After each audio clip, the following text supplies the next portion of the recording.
What is up, everybody? Welcome another edition of Drive for Show, DFS for Dough here on Rotogrinders. Justin Van Zuiden, aka STL Cardinals 84 here with you, and we will be talking about the upcoming Memorial Tournament on the PGA Tour here this week.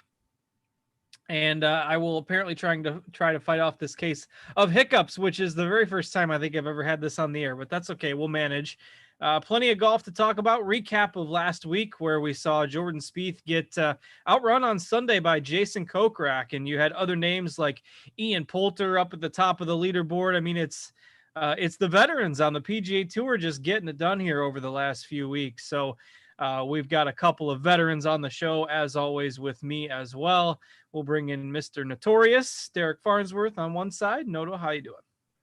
Yeah, I'm doing good. A little tilted. I finally got the miracle run from Chris Kirk to make the cut. I never get those on Friday. And then he basically goes DFL on the weekend. Sneds goes DFL on the weekend. Speed loses his lead. So, yeah, I was like 10X in after Friday with the 6 of 6 in my main lineup, and then didn't even cash by the end of the week. So, not the best weekend for me, but hopefully it was better for you guys. Sounds like a fun roller coaster. We'll bring in Tambo on the other side. Better week than zero for you, Tambo? Oh yeah, definitely. Better slightly, but it was not my best week. It wasn't a horrible week. I think overall it was all right. We had a few things happen there, but the Whaley $6,200 got through. We're going to be talking about him today, I'm sure, in the case of some of the other guys that people want to play down in that low end range. So that was something, but I was with Noto on Kirk. Harmon was just a smash play at 8,000. I definitely won't forget that. That just, was a wrong price. So I was glad to see that one come through. But as far as the rest of it went, awesome to see, Spieth back. But the Sunday thing, I don't know if this is real or not, or people just forget it's that hard to win. But I saw some stuff posted about his Sunday rounds lagging. And sure enough, again, big old Jason Kokrak mowed him down and took down his second win. Took him, I think they said 9 years to get his first. And now he's got a couple in the same season. So congrats to him. Canadian born, not really going by Canadian, but he's born in Ontario. So take a little Canadian love there, but it was a great tournament. I loved it. And I'm excited to get to this week now. Yeah, it should be a lot of fun. Stacked field this week for the Memorial. Outside of your lineup there tanking on Sunday, Noto, any other takeaways from the event last week? Not really. I mean, it was kind of weird seeing Speed struggle so much on Sunday. Was talking about can't find his swing. And then he had so many opportunities to put some pressure on Kokrak there on the back nine, and he just couldn't hit a good shot, couldn't get it close. Even when, Kokrak was in some bad spots, he just wasn't even chipping it, anywhere close to the hole. So that was interesting to see. And then on 18, you can't really fault him for that. He had to go for a birdie and just hit a little hard and went to the water. But continues to play well. It's good to see Speed back again. And yeah, Hoffman's been awesome. Interesting to see if that'll keep up this week at a course he usually struggles at, but we'll talk about that in a bit. No other major takeaways though. Yeah, it was a pretty chalky week. I think the highest owned guy that missed the cut was like 9% owned because Kirk made that run. Hoffman had a really good Friday. He was kind of on the borderline after the first round, but ended up playing really well. So there were no massive chalk plays that absolutely busted on Thursday or Friday. Of course, guys like Kirk and Snedeker, as Noto mentioned, did not play well on the weekend. But still, were able to get through the cut and get 4 rounds. So it was a pretty high 6-6 percentage, all other things being equal, with the shorter field. And we've got that once again this week with 120 golfers in the field. And what's interesting about the Memorial is this is Muirfield Village is a host course and hosted an event back-to-back weeks last year. So you might remember the Workday Charity Open was one of the events that was contested right after the COVID break last year, and they played it at Muirfield Village. It was a replacement event, I believe, for the John Deere Classic. And then they had the Memorial the following week at the same course, but they set it up like 2 different courses. It played really firm and fast for the Memorial and challenging like it usually does. And they set it up a little bit easier for the Workday. Well, now this year, we're essentially getting a third course. They completely renovated the course after last year's Memorial. They put in new green complexes. They changed some contouring on the greens. They put in new tee boxes and fairways. And lengthened the course by about 150 yards. So significant changes to the layout here to where even though this is the third time we're seeing it basically in 12 months, it might play like a completely different course than the 2 times we saw it last year. So Noto, we usually send it to you for the course breakdown. So what do you make of all these changes here on this this layout? Yeah, it'll be interesting to see how it plays. I don't think it's going to be like some major difference, but it'll have a little bit of some subtle changes, like you mentioned. It was lengthened. They modified all the bunkers. They moved 7 of the greens. They recontoured 12 of them, and then they, pretty much redid the grass on all the tees, fairways, and greens. Jack Nicklaus wanted to get rid of the Poa grass that was kind of going into the greens there. So yeah, it should be a fun test. Historically, when we've seen new greens get put into place, they're a lot firmer than they would be after a couple of years. And historically here, you have to have a really good around the green game. And with the fairways a little bit more narrow this time around, it might be, one of those weeks where greens are really tough to hit. I listened to the Tour Junkies pod right before this, and they were saying they talked to some of the caddies on the premises, and they said it's even more of a ball striker's course than ever. And that chipping might be a little bit easier this year. So maybe Corey Connors is just going to win this by 10 strokes. But yeah, overall, 4 par 5s, over 7,500 yards. And yeah, you can't really have a weakness. It'll expose it. So Jack Nicklaus wanted this to play tougher and be even more of a test than usual. And I think we're going to get it. Yeah, and that's saying something. I mean, for the Memorial last year, it was certainly no pushover. The final round was very windy, as Tambo was mentioning before we came on the air. I'm sure he remembers this vividly, but it was very windy in the final round. You saw a lot of really high scores. I think the scoring average was about 75.5 there in the final round, and the winning score was 8 or 9 under par. So it played really challenging because of that wind on the final day, but the course always kind of plays around par, a little bit over, with the way they have it set up. So if it's even more challenging this year, you're going to see one of the more difficult courses we've had to make some birdies on here since the schedule ramped up here for the spring and summer. So Tambo, I know that you're still a little bitter about that final day last week. So maybe this year it'll make amends to you. Yeah, last year I definitely had some shots on Sunday. I actually thought I was shipping a bunch, and then it just didn't happen because guys like Finau shoot 78 after 3 rounds in the 60s and just having a great week. So Willett was another one I can add to the list, and amongst others, we'll just say that. But definitely always excited to get back to this one. Noto alluded to the changes. I believe the quote from Jack Nicklaus was better, not harder. And that to me still says something because, well, it may not be a little bit harder. I think about Jack Nicklaus, such a the type of guy that's just going to want it to be the best of the best. And I think the better alludes to the better players are going to be there because it is the true test of golf, like you said, Cards. And so I'm excited to see. I think it'll be subtle, like Noto said, but I think some of the stuff will still come through. And I heard some of the stuff too, like you just talked about Noto there. And I don't know. I still think I'm looking for like elite scramblers. Like it's always important at this course. And what this course kind of reminds me of, everything I saw with the changes and just thinking out loud and reading some other stuff. And it's going to allude to when we segue here to Rahm and these guys at the top in a minute, but Rahm not only won this tournament last year, but he also won Olympia Fields. And that course needed a lot of scrambling. It was very challenging. The fact that he won them both was crazy in the same year. And people, looked at that as quite the achievement for a guy that often got talked about as not, in some cases, people were saying he's not the best golf, not one of the better golfers or best golfers in the world. So for me, I am still going to take that into consideration. Anytime we've got a tough track in general, in any way, shape, or form, I'm still going to get that scrambling in there. So we'll see how that happens with some of the picks as we go down through them. All right, let's go ahead and dig in. We can certainly start doing that. We've got a loaded field this week. Lots of high-end golfers. A good majority of the top players in the on the tour are playing this week. So Jordan Spieth keeping his spot atop the throne as the most expensive golfer on the board. Rahm right behind him, and then you get into the 10Ks. We've got Bryson, we've got Rory, we've got Morikawa, we've got Justin Thomas. So your usual kind of 6 golfers above 10K there on DraftKings.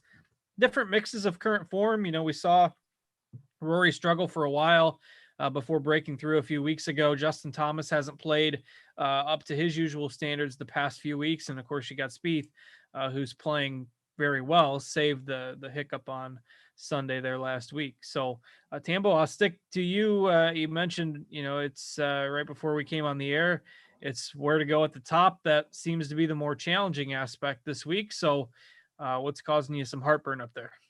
Well, it's just a couple things. When I first looked at it, and broke the slate out, Mike Campbell says in the chat, I think you guys are underselling how Owen Stanley will be. We'll get to that. And I think that does translate into what we're about to talk about here. And that's where the challenge is that I think this is where everybody wants to go. I just talked about the cream rising to the top, but JT is 10.2K here. Like, I could definitely start with him.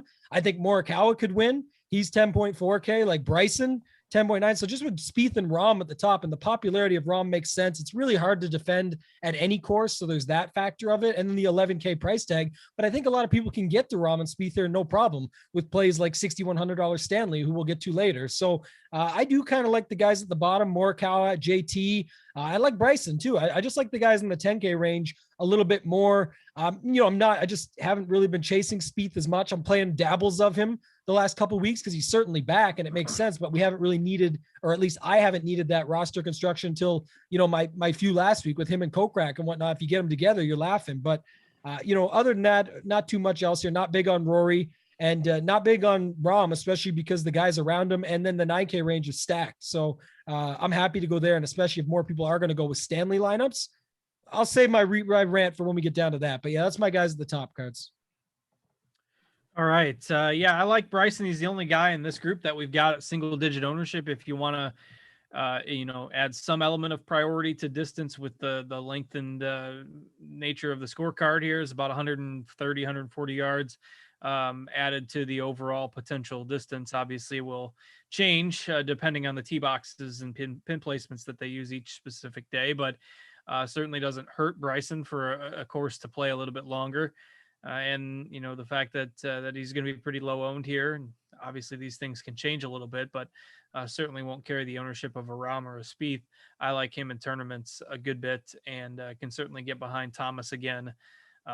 Really kind of scratched and clawed his way to a better finish than probably he should have had last week, based on particularly the way he started. So, Noto, your thoughts on the top 6 here? Yeah, I agree on JT. Jack Nicklaus designs his courses to be, a second shot course. And, he's one of the best iron players in the world. Feels a little too cheap. Coming off of 2 mediocre finishes in a row. So I like that he's going to be, not the highest owned guy up here. Love the Bryson call in tournaments. A lot of people are going to see the miscut last year. And this was the 10 cut moment where he hit 2 straight out of bounds on the par 5, just kept asking his caddy for a ball. And then he was arguing with the rules official about it being on the other side of the fence, and he was 3 or 4 within the cut line at that time with only a few holes to play. I think he made a 10. Was that the 10? Yeah, the 10. The 10 in the GIF where he's counting all the strokes. Oh yeah, so good. So yeah, I mean, he would have easily made the cut had he not, doubled up the par. And he has a win here. And if the fairways are going to be a little more narrow, and with it being longer, I mean, I think that certainly benefits Bryson. If this is a major type of track, then I think he's certainly interesting. So I like him.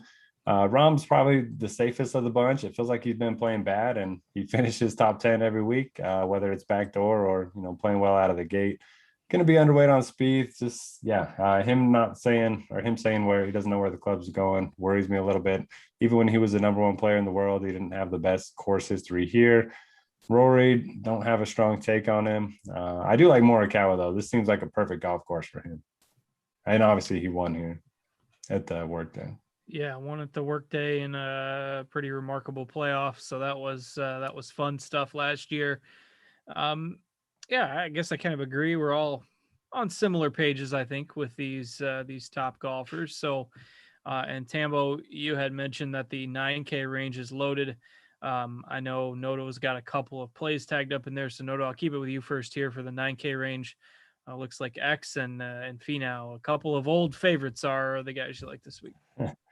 Yeah, I certainly think the 9K range is interesting. Andrew in the chat mentioned, starting with 3 of them could be an interesting approach. And I mean, you get a lot of, high finish equity if you are doing that. I think that's going to be what I do in my main lineup. Starting with Xander. Yeah, he loves bent greens.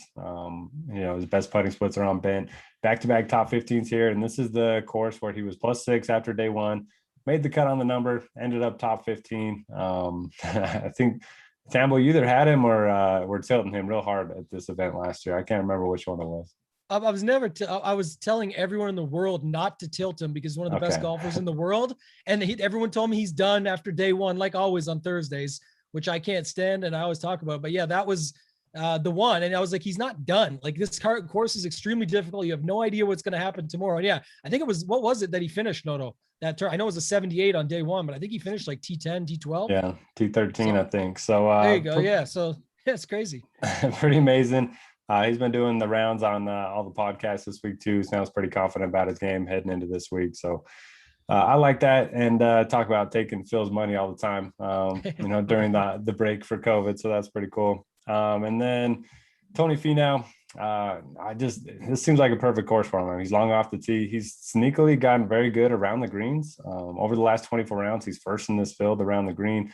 3 top 13s here in the last 5 years, and similar to Xander, much better on bent grass than any other putting surface. So those are my favorites. I like going back to Cantlay. He gained 12.2 strokes ball striking at the PGA Championship. He has been pretty bad with the putter, but similar to those other two, much better on bent than on Bermuda. And there's a lot of interesting names here. I think Hovland's going to be popular. He seems to just top 20 every single week, so that makes a lot of sense. And yeah, if you start Stanley and 3 9K guys, it looks real nice, but I think that's going to be a popular build. Yeah, it'd be a very popular build. All right, Tambo, your thoughts on this range? Yeah, I really like the 9K range. To Noto's point, we're going to smash the X button. I do like Xander quite a bit. One thing I saw that stood out to me, I've heard a lot of correlation courses. So back to Bryson for a second, I've heard API with those par fives and needing to have the full complete game. And we've heard Torrey Pines and other courses that have been brought up throughout. And I'll think of more as we go along that have been mentioned, but the California narrative, the Cali kids win here. And we've got X and Cantlay there. Tiger has done extremely well here. Bryson has won here. He's from California. Cantlay's won here, California.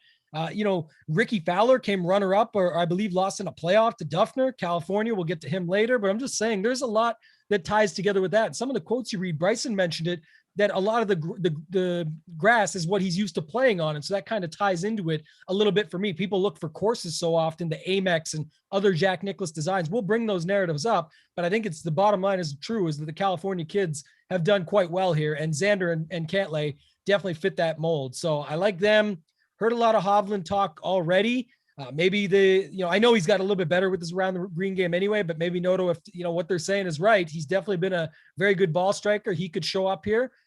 There's, a couple other plays in here. I don't know, what we're going to talk about Reed. I was going to flip it back to cards for this one, but Finau, I'm with you on. And then Connors, I know you joked about it, but just maybe not full out joke, but I don't think he's going to win by 10 here, but he definitely could show up and be his week. People don't want to play him, especially with all these other guys around him. All these guys fit. The only one I'm not really high on is Scheffler.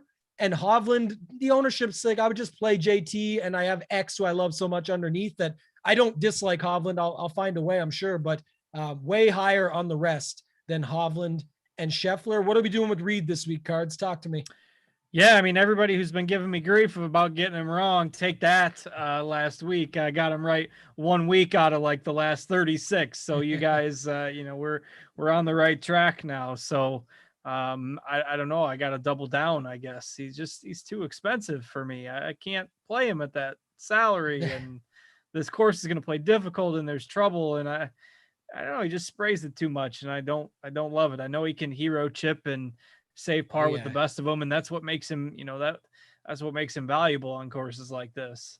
I just feel like one of these weeks he's not going to make those 19 footers for par all weekend, and I don't know. I got him right last week, so I probably got to stay away. But maybe I just fade him forever, and then whenever he misses a cut, I know I got him. So I'm in now. I was already most of the way in the door, but yeah, like I talked about earlier, like elite scrambling, faster. We didn't even, the faster greens is quite a big deal here as well. So, and tough courses with Reed, tough fields, tough courses. This is just talk me into it. Talk me in. No, you're already out. We that's why we got you to go first. Reed is a good play here, I think. Like I said, and I don't know right now, what are we showing? 12%. I don't know how these things hold up over the week. This is a really tough one, in my opinion. We do a great job with the ownership, but this is a tough one to predict, especially in this range when it's so loaded, to actually find out where people are going to go. Like Noto, do you think Finau still holds around 20 by the end of the week? It's 18 right now. I just think everyone's going to pepper the range, and everyone loves Finau coming off of a couple good finishes, especially tee to green. He looked great last 2 weeks, so I think he'll be popular. But yeah, there's a ton of good choices. So Hideki's a little bit interesting to me too. I read a thing today, 2015 first round leader, 2018 first round leader, 2021 40 to 1. Go hit that bet. I bet it. I love little things like that. And I thought it was, something there, but with how popular Cantlay is going to be, and I'm sure X it's showing low right now, but I can't imagine X stays this low. That's why I'm saying this is a tough range to predict ownership wise. You have to make your selections there. And then like it was mentioned in the chat, 3 9K guys might get used by some, but then you got to pick the right ones. But I mean, you got to think a lot of people are going to be able to fit in Rahm, Bryson, Rory, Morikawa, JT, just all those guys above. So I like it. Yeah, I think that's that's going to be a common build. That's the way people build their cash game rosters, and I think that that totally makes sense.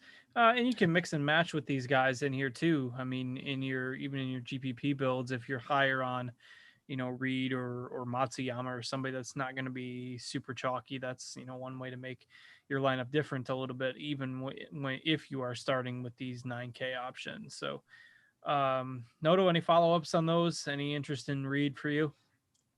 Yeah, I'll go back to Reed a little bit. I mean, a missed 5-footer on 18 has got to be frustrating for those that rostered him. I didn't have a ton of him last week, so I was okay with it.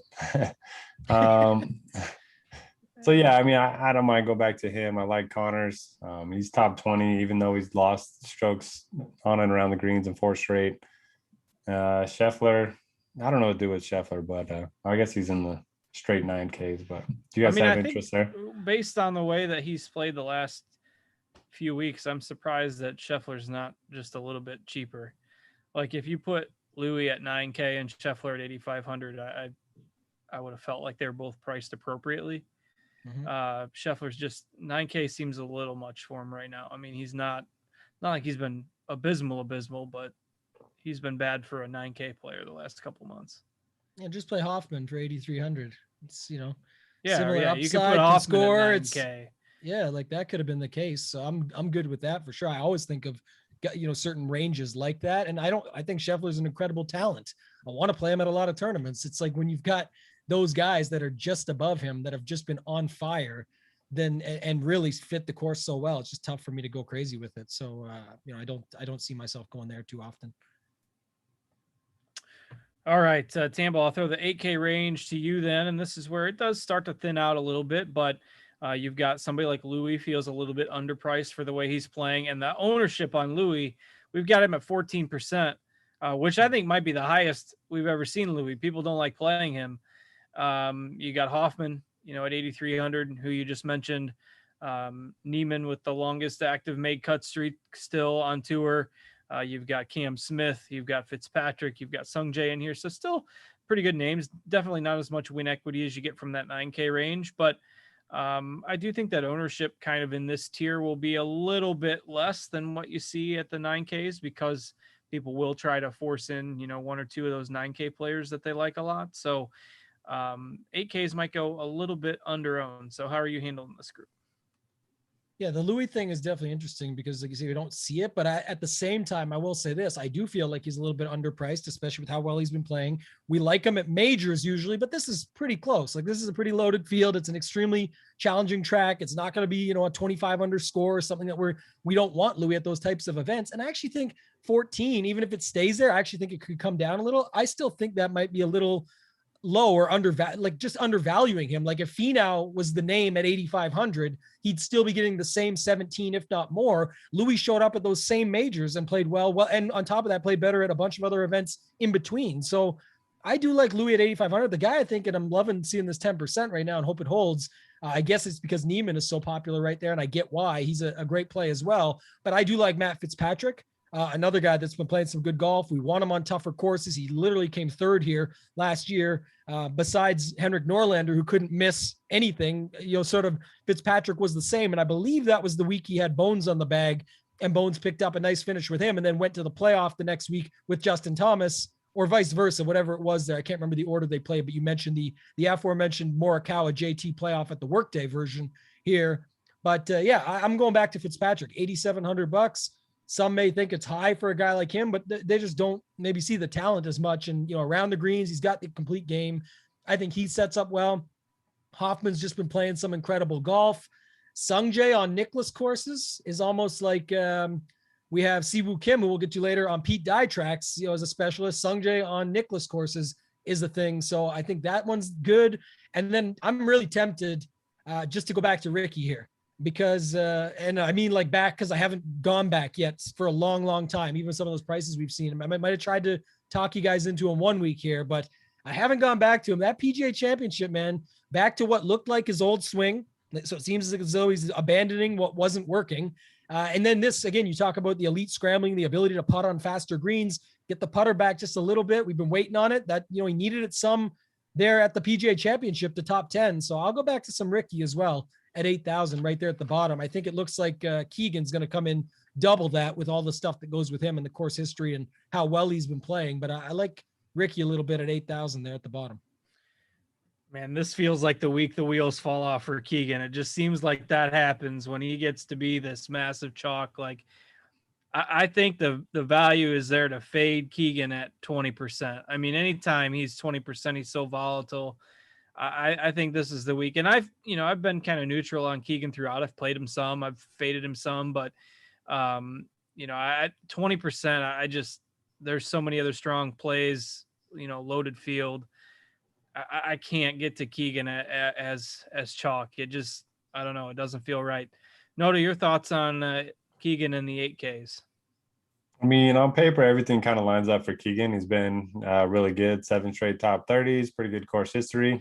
He's actually gained strokes around the green, at least 1 stroke in 7 straight tournaments. So a guy that you think has no short game has actually been pretty good around the green. We have seen bad putters play pretty well here in the past. So I don't love the ownership for sure, but I think he's a good play on paper. At least moving up, Hoffman, the exact opposite. I mean, he's been awesome, but he has really bad course history. So the old form versus course history debate that's always raging, we get to see it play out with Hoffman. I think I'll just trust the recent form and play him, but he'll be popular too. I love the Louis call.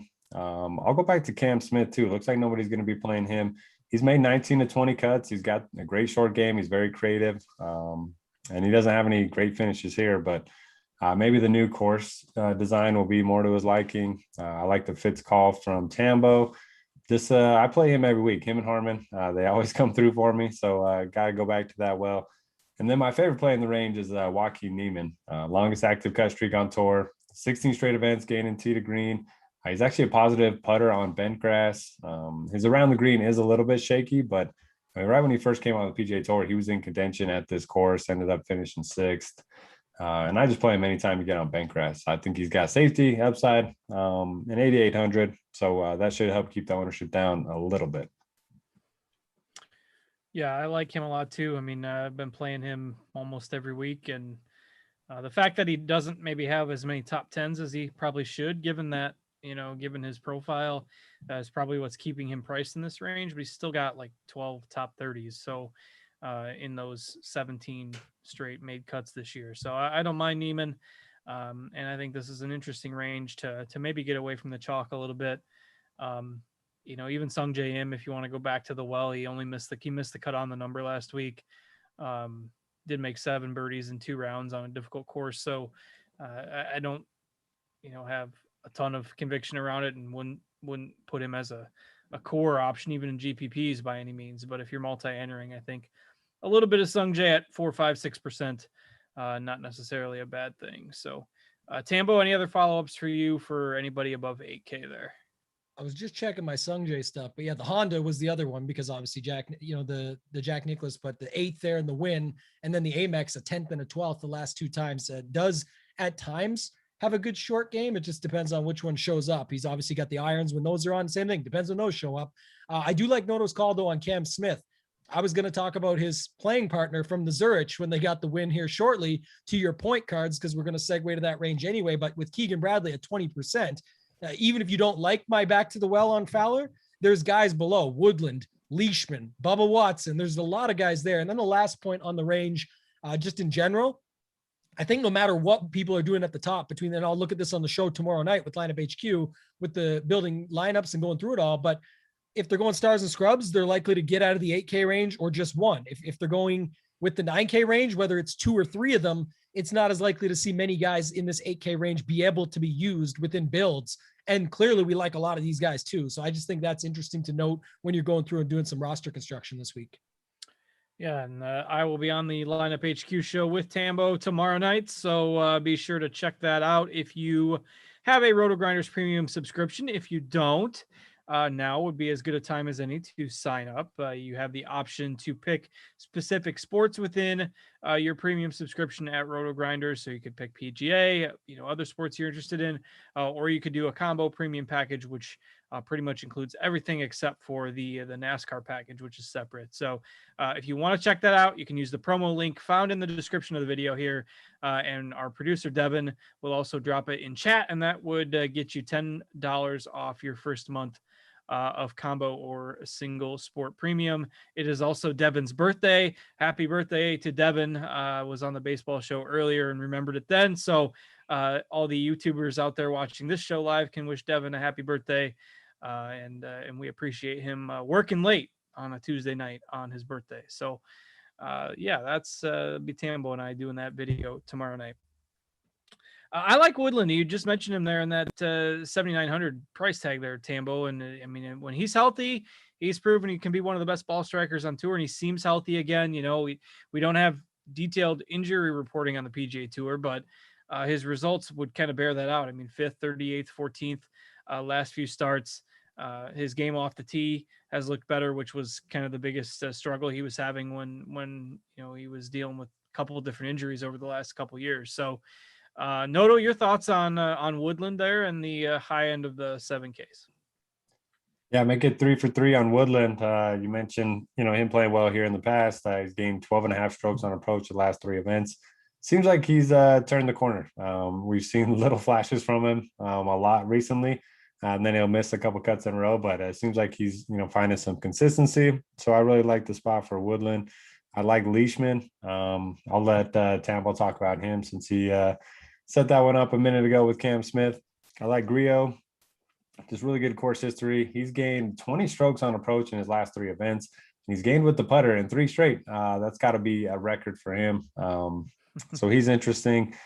We talked about it being a ball striker's course, and this certainly kind of fits that mold. And then I will always play some Cameron Tringali. Just that one hole, the PGA Championship, kind of ruined his recent form. But other than that, he's been good. Bounced back with the T32 last week. He's got a couple top 25s here, even though they were a long time ago. He's at least gotten some good finishes here. And for the longest time, we said Tringali has bad course history, but he's just a different golfer now than he was when he was playing on tour a few years ago. All right, Tambo, I'll swing it back to you. Who you like in between that $7,500 and $7,900 range? Yeah, I do like Leishman. Like Noto said, I'll bring one thing back up in a second. But yeah, with Leishman, just the, what I talk about all the time at events like this, a tough course, he just won with Cam Smith. He has himself a good scrambling game. He can show up at any time. And the price is just a bit low for a guy that wins on tour. It's another guy that wins more than you would think if you just go back and look by the numbers. So I certainly think he's fine. One guy we forgot though, and that's, if we're forgetting him, so are others. I know he shows up at 13%. I just got to jump us back for 2 seconds because another play I really like in the 8K range is right underneath Mr. Louis Oosthuizen, and that's Shane Lowry. Didn't talk about him, but it made me, I don't know why I always associate him and Leishman together. A couple jolly old dudes out on the course, big fellas, but they do well and they play extremely good golf. But Lowry's really seems back himself. We talk about where he squeezed between. Louis Oosthuizen been playing some great golf. Hoffman definitely looks like he's on fire, but right there, just looking at that spot, Shane Lowry, the run coming in, you want to talk about good hands around the greens. Think about in wind. If we get that here, winning the Open was no small feat. So, I mean, you need all of that stuff to have a good game and put it together here. So I wanted to go back and re-mention that. I like Noto's call on Grillo. I think that's a fine play there. Tringali, I'm glad you got him tagged up. By the way, another Cali kid. Maybe he's not a kid anymore, but definitely from California, Tringali. So he could be a guy that shows up and breaks out here. You never know. He's been playing much better golf this season than he ever has in his life. Max Homa, I think he's a fine play here. I know people are looking at, Streelman for ownership, but Homa, almost nobody wants to play him. And if there, is any link at all to some of the stuff that, you see Homa's done in the past, I just think at that price for a guy that won the Riviera, things like that, the Genesis Tour, I should say, at Riviera, I think he's a little value just stuck in there that not many people will go to this week. And not too much, I guess Henley can get a little bit of love. Who else you guys got? I got one more I'll go on to after, I think, and then I'll go down from there. Noto and I were talking about Henley right before the show, and he's just been so bad. And I don't know if it's just every time I roster him where it seems like he 3 putts from 18 feet, or I mean, that the short game used to be his strength, and it's just been so brutal lately, and really nothing's been working for him. Like, I want to play Henley at that price, but we can just play Buff Stewie Sink at 7,500, or Grillo, who's been playing really well. Like, Matt Wallace at 7,400, the way he's been playing, that price is pretty cheap. So I don't know. I want to click the button with Henley at low ownership, but he's been so bad.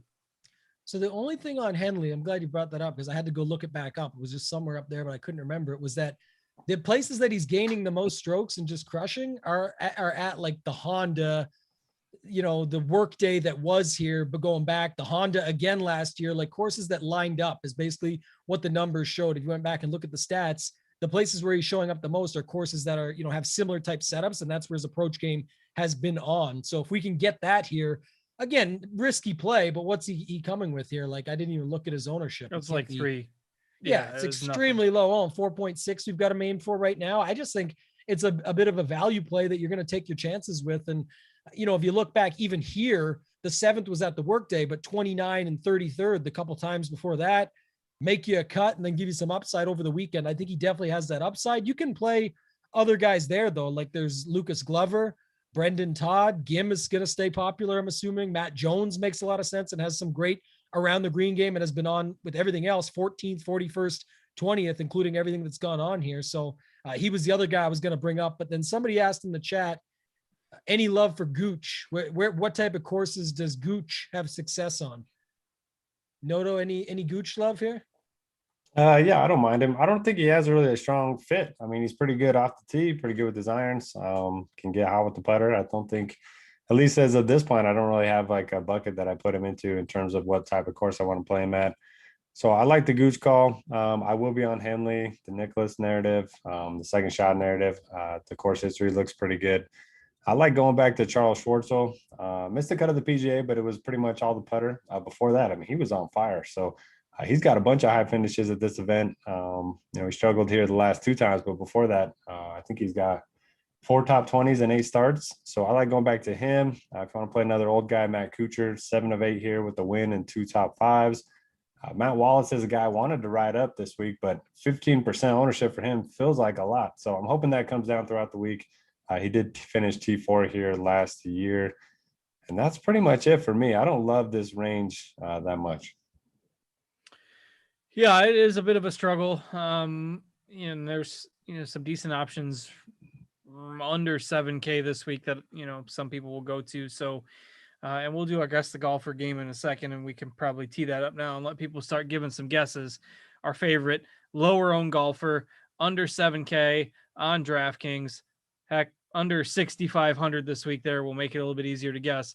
Under 6,500 or under on DraftKings. It's not Kyle Stanley. Don't guess Kyle Stanley. No free week of Rotogrinders premium for guessing Kyle Stanley, because right now our ownership, and we can work our way up to 6Ks. Our ownership on Kyle Stanley is 8%. I will double down on that being significantly higher than 8%. Probably going to send a message to our ownership folks and Trey after the show here and say we probably need to bump that up. Stanley will almost assuredly be in the double digits this week. I know some of it's our DFS bubble and the sharper players are going to be on him, but at 6,100 coming off a top 10 with the fact that he's somewhat of a well-known name, everyone's going to be on Kyle Stanley. So Kyle Stanley is your chalk at 6,100. Outside of our other guess the golfer representative here, Tambo, who are you liking at under that 7K mark this week? I'll go there 1 second. Just last thing on Gooch. I just was looking it up too while we had it here, but 14th last week, which we all know had some really solid tee to green and approach numbers.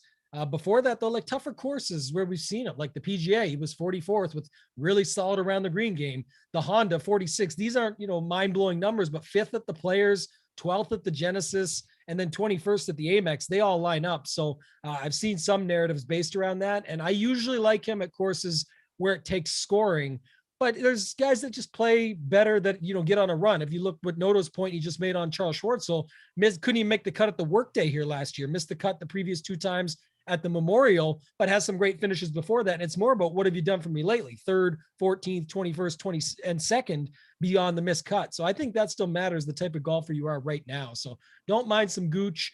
Going down on my list here, I've got a couple that stand out. So Joel Damon, I like going back to him, 6,900, up and down lately, but just a guy that I think can fight through it and still put up a good number. Alex Noren is kind of interesting. Again, you talk about a tougher track, tougher field. That's where we normally see him show up. I definitely have heard some Torrey Pines references back to using like Rahm and guys like that compare. He probably should have won that if it wasn't for JB Holmes. And it does tie into another guy we skipped, Noto, and I just saw you say it doesn't take much for you to play some Jason Day, the hometown narrative, which I'll bring up for something later when we get in the lower end of this range. But I could go back to some Noren here, and I like Day, the call in the chat. Lanto Griffin's under 7K, absolute must play. Go back to that. Adam Hadwin, little Canadian love showing up lately, is on my list. What are we doing, Noto? I'll stop. I'm going to keep talking here. But Patrick Rogers, what are we doing? Yeah, definitely in. This is like one of 3 courses where you can play him, long bent grass or Poa. So I'll be in on him. A couple top 20s here in his last 2 starts. He'll probably be 1 to 2% owned. So I'll go there. I like the Lanto call. Top 35 is in 7 of his last 10. So even though his very recent form hasn't been great, if you zoom out a little bit, it's been pretty good. I like Luke List. He's gained strokes off the tee, on approach, and around the green in each of his last 3 events. He's gained strokes tee to green in 7 straight, top 10 here last year. So he's a guy that I like anytime you get on a harder course. He seems to play well. And then the only other guys in my player pool right now, Kyle Stanley, it just feels too cheap. I mean, he's 100 to 1 in most sports books, and everyone else around him is like 400, 300. I mean, it's not even close. So I will be on Stanley. I want to hear Tambo's rant, but I faded Whaley last week. I faded Whaley last week, and it didn't work. Too. And I don't want to do that again.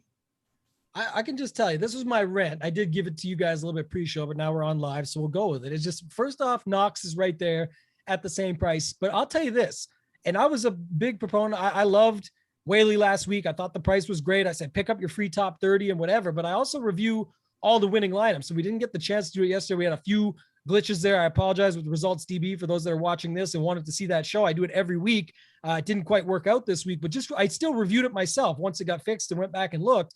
And Whaley was in those lineups near the top, but not really many of the winners had Whaley in it, because even at 6,200, he came through in the clutch. He got you the T21, but he put you on either roster constructions that didn't end up working out. And again, this is a tournament where the cream can rise to the top, but if you're just going to plug him and then you still need to get your other 5 right, it doesn't mean it's going to work with a guy like Stanley. And then you remember, you still need Stanley to show up. Just because he has the last few weeks doesn't mean he will. But all my point is that it doesn't mean he's going to be in the winning lineup either. So you can build some really nice lineups here where you just stop in the 7K range and still have plenty of upside. And think about on Sunday when you're grinding out that final round, do you want, Kyle Stanley with the, the pressure on the line, or do you want some of these other guys? We'll have to wait and see. That's to be determined. But I will just say that I still like Knox there just as a fine play to go with. And I still don't even think you need either of them in your roster construction for those that are asking about it.